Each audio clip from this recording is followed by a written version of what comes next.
बिस्मिल्लाहिर्रहमानिर्रहीम, अस्सलाम वालेकुम। This is Ayesha Nawaz of your biology teacher. तो आज हम स्टार्ट करते हैं जो हमारे पास थे सेल ऑर्गेनेलिस के रिमेनिंग ऑर्गेनेलिस, जिसको अभी तक हम लोगों ने टच नहीं किया, डिस्कस नहीं किया। आज हम उनकी बात करते हैं। इससे पहले हम लोगों ने जो थे सेल के ऑर्गेनेलिस, जिनको हमने बहुत ब्रीफली डिस्क्राइब किया था, जैसे कि था endoplasmic reticulum, smooth, rough, Golgi apparatus था, प्लास्टिड्स थे, इन सबको डिस्क्राइब कर चुके हैं। जो आज जो रिमेनिंग ऑर्गेनेलिस हैं, अब हम उनकी बात करते हैं। तो उनमें सबसे पहले हमारे पास कौन सा आता है? लाइसोसोम। अब ये लाइसोसोम है, सिंगल मेम्ब्रेन बॉन्डेड स्ट्रक्चर है, डबल मेम्ब्रेन नहीं है, just like of mitochondria, endoplasmic reticulum या फिर एंडोप्लाज्मिक रेटिकुलम नहीं, प्लास्टिड की बात करते हैं कि उनमें डबल मेम्ब्रेन बॉन्डेड स्ट्रक्चर था, लेकिन यहाँ पे ऐसा कोई सिस्टम नहीं है, ये सिंगल मेम्ब्रेन बॉन्डेड स्ट्रक्चर है। अगर हम बात करते हैं लाइसोसोम्स की, तो लाइसोसोम वर्ड टू वर्ड्स पे कंसिस्ट करता है। ये कॉम्बिनेशन है टू वर्ड्स का।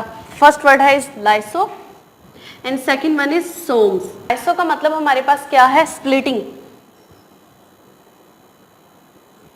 स्प्लिट करना, कट करना या फिर ब्रेक डाउन करना, ठीक है। और सोम्स को हम क्या कहते हैं? बॉडी। किसी भी जो है बॉडी को, सेल के जो अंदर मटेरियल है उसको ब्रेक डाउन करना, उसको जो है एंजाइम्स के थ्रू डाइजेस्ट करते हैं, उनकी ब्रेक डाउन करते हैं, उनको कैटालाइज करते हैं। तो इस प्रोसेस को हम क्या कहते हैं? लाइसोसोम्स। अब हम देखते हैं कि लाइसोसोम अपना ये फंक्शन किस तरह से परफॉर्म करता है। सबसे पहले तो देखते हैं इसकी फॉर्मेशन। 1974 में डी ड्यू ने सबसे पहले क्या किया? इसको ऑर्गेनाइज किया।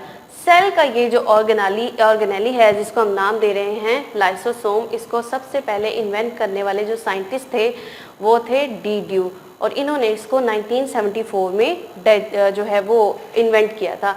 आप कहते ये हैं कि 1974 में ये तो हो गया, इंट्रोड्यूस हुआ। अब ये कि ये सिंगल बॉडी पे कंसिस्ट करता है। इसका काम ये कहाँ पे होता है? हमने देखा था सबसे पहले कि सेल के सेंटर में क्या प्रेजेंट था हमारे पास? न्यूक्लियस। हमने पढ़ा था कि न्यूक्लियस के साथ क्या प्रेजेंट होता है? न्यूक्लियस से यहाँ तक का न्यूक्लियस की वॉल और जो सेल वॉल है, उन दोनों के दरमियान हमारे पास क्या प्रेजेंट होता है? Endoplasmic reticulum. Is it a smooth और रफ? जब ये प्रेजेंट होता है तो इसके साथ हमारे पास यहाँ से क्या निकलते हैं? कुछ राइबोसोम्स या फिर कुछ। अब एंडोप्लाज्मिक रेटिकुलम का काम क्या था? ये प्रोटीन की सिंथेसिस करता है, लिपिड की जो है वो क्या करता है? मेटाबॉलिज्म करता है। अब यहाँ से जो प्रोटीन की सिंथेसिस हो रही है या लिपिड मेटाबोलाइज हो रहा है, वो रॉ फॉर्म में है। रॉ फॉर्म में है तो ये आगे यहाँ से रॉ फॉर्म में जाएगा कहाँ पे? गोल्गी अपरेटस में। गोल्गी अपरेटस में ये जब जाता है तो ये फंक्शनिंग फॉर्म में आ जाता है। यहाँ पे ये क्या था? रॉ फॉर्म में। क्या? या आप बात कर सकते हैं प्रोटीन की। प्रोटीन की बात कर लेते हैं कि प्रोटीन जो यहाँ पे सिंथेसाइज हुई है, जो एंडोप्लाज्मिक रेटिकुलम ने वाया राइबोसोम्स प्रोड्यूस करवाई है या सिंथेसाइज करवाई है, वो यहाँ पे रॉ फॉर्म में थी। जब वो गोल्गी अपरेटस के पास आती है तो वो इसको फंक्शनिंग फॉर्म में कन्वर्ट कर देता है। राइबोसोम्स के साथ ही लाइसोसोम्स होते हैं, ठीक है। लाइसोसोम्स क्या काम करते हैं? डाइजेशन का काम करते हैं। लाइसोसोम अब क्या करेंगे? इसको इन्वेलप, जो गोल्गी बॉडीज की जो कवरिंग होगी, वो इसको क्या करेगी? लाइसोसोम को एक वेसिकल में की शक्ल में एक्सक्रीट कर देगी बाहर अपनी बॉडी से। अब इसके अंदर क्या है? एक हम बात कर सकते हैं फंक्शनिंग प्रोटीन। अब ये जो फंक्शनिंग प्रोटीन है, इसमें प्राइमरी क्या है? लाइसोसोम्स। लाइसोसोम्स जो है ये एंजाइम है, digestive enzyme.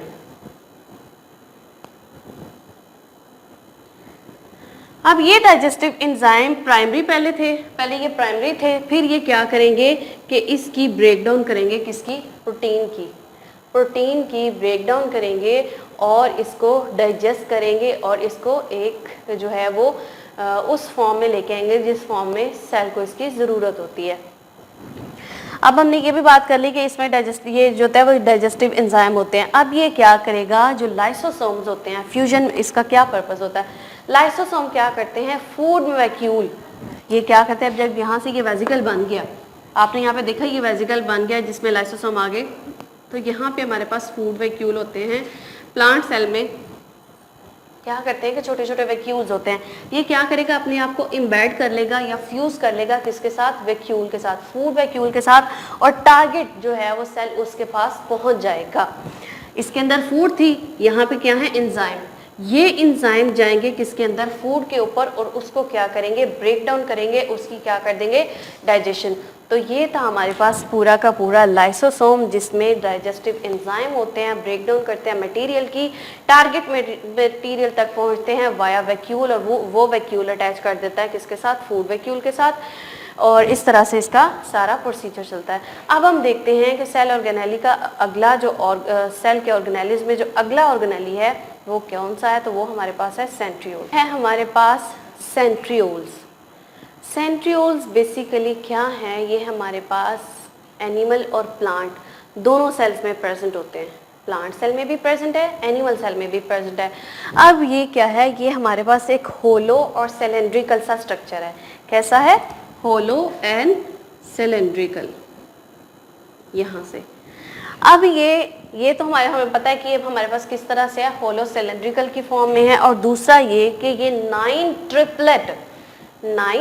Triplet of microtubules की फॉर्म में प्रेजेंट होता है। मतलब ये कि ये एक है हमारे पास, ये हमारे पास ट्रिपलेट का एक सेट है, और इस तरह के जो 9 सेट हैं वो सेंटर में, फॉर एग्जांपल ये सेंटर है, और ये इस तरह की जो 9 ट्रिपलेट सेट हैं, ट्रिपलेट सेट एक दूसरे के साथ अरेंज होंगे तो वो पूरा एक क्या बनाते हैं, सेंट्रियोल। ठीक है, क्या बताया मैंने कि ये हमारे पास किस फॉर्म में होता है, होलो एंड सिलेंड्रिकल फॉर्म में होता है। ठीक है, अब ये हमारे पास 1 2 3, जब ये ट्रिपलेट का एक सेट बनेगा तो वो क्या बनाएगा, एक ट्रिपलेट माइक्रोट्यूब्यूल, और ये सारे जो हैं वो एक सेंटर में एक दूसरे के साथ, जब 9 सेट एक दूसरे के साथ अटैच होंगे तो ये एक क्या बना देगा, सेंट्रियोल। ठीक है, अब हम बात करते हैं कि जो सेंट्रियोल्स हैं कहाँ पे प्रेजेंट होते हैं और इनका फंक्शन क्या है, इसकी फंक्शनिंग देखते हैं। अगर हम बात करते हैं एनिमल सेल की, एनिमल सेल में जब हम सेल डिवीजन पढ़ते हैं तो सेल डिवीजन के दौरान एनिमल के सेल में ऐसा सेल होता है तो यहाँ पे 2 सेंट्रियोल्स प्रेजेंट होते हैं। अगर सिंगल था तो हमने इसे कहा सेंट्रियोल, और अगर 2 हैं मतलब 2 हमारे पास हैं तो हम इसको क्या कहेंगे, सेंट्रोसोम्स। अब एनिमल सेल में ड्यूरिंग द सेल डिवीजन हमारे पास 2 क्या होते हैं, सेंट्रोसोम्स। इन सेंट्रोसोम्स में से स्पिंडल फाइबर्स निकलते हैं। क्या निकलते हैं, स्पिंडल फाइबर्स। अब इन स्पिंडल फाइबर्स का काम क्या होता है कि ये जो स्पिंडल फाइबर्स हैं अपने ऊपर क्रोमोसोम्स को अरेंज करवाते हैं। जब ये क्रोमोसोम्स को अरेंज करवाएंगे तो ये जो स्पिंडल फाइबर थे ये क्रोमोसोम्स को क्या करते हैं, एक दूसरे की तरफ खींचते हैं, और इस तरह से सेल क्या होता है, वो डिवाइड कर जाता है। तो इनका फंक्शन ये है कि ये एक पेरेंट सेल को क्या करते हैं, पेरेंट सेल को 2 डॉटर सेल में डिवाइड करते हैं और अपने अंदर से स्पिंडल फाइबर निकालते हैं जो कि सेल को डिवाइड करने का काम करते हैं। तो ये था हमारे पास सेंट्रियोल का फंक्शन और इसका जो है स्ट्रक्चर। अब हम देखते हैं कि इससे नेक्स्ट और लास्ट ऑर्गेनेली वो क्या है। अब तक हम लोग सेल के जितने ऑर्गेनेलीज थे उन सबको 1 बाय 1 डिस्कस कर चुके हैं, और ये है हमारे पास लास्ट जो है सेल का ऑर्गेनेली, वैक्यूल, जो कि बहुत इंपॉर्टेंट है, और इसका रोल, इसका फंक्शन, इसका स्ट्रक्चर क्या है, अब हम उसके बारे में डिस्कस करते हैं। वैक्यूल की बात करते हैं तो वैक्यूल हमारे पास एक मेम्ब्रेन बाउंडेड स्ट्रक्चर है, एक मेम्ब्रेन में इन्वेलप होता है। अब इसके अंदर क्या होता है, इसके अंदर हमारे पास बेसिकली फ्लूइड होता है। वैक्यूल हमारे पास एक ऐसा ऑर्गेनेली है, एक ऐसा स्ट्रक्चर है जो अंदर से सारा वाटरी होता है, फ्लूइड लाइक होता है, और बाहर से जस्ट इसको क्या किया होता है, क्लोज किया होता है एक मेम्ब्रेन ने। अब ये कि हमारे पास अगर प्लांट सेल की बात करते हैं, 1 बाय 1 प्लांट की और देन एनिमल की बात करते हैं। प्लांट सेल की अगर हम बात करते हैं तो प्लांट सेल में जब प्लांट इमेच्योर फॉर्म में होता है, प्लांट के जो सेल होते हैं इमेच्योर या प्लांट इमेच्योर फॉर्म में होता है, तो छोटे छोटे वैक्यूल्स होते हैं। वो वैक्यूल्स जब प्लांट मैच्योर होता है तो क्या करते हैं, एक दूसरे के साथ फ्यूज करते हैं। जब वो फ्यूज करते हैं तो सेल के सेंटर में, मतलब ये जो छोटे छोटे वैक्यूल्स थे ये क्या करेंगे, एक दूसरे के साथ कोलैप्स करेंगे और क्या करेंगे, एक बड़ा सा लार्ज वैक्यूल क्रिएट कर देंगे। जब ये लार्ज वैक्यूल बनता है तो इसका पर्पस क्या होता है कि सेल का जितना भी वाटर होता है वो इसमें क्या होता है, इकट्ठा हो जाता है।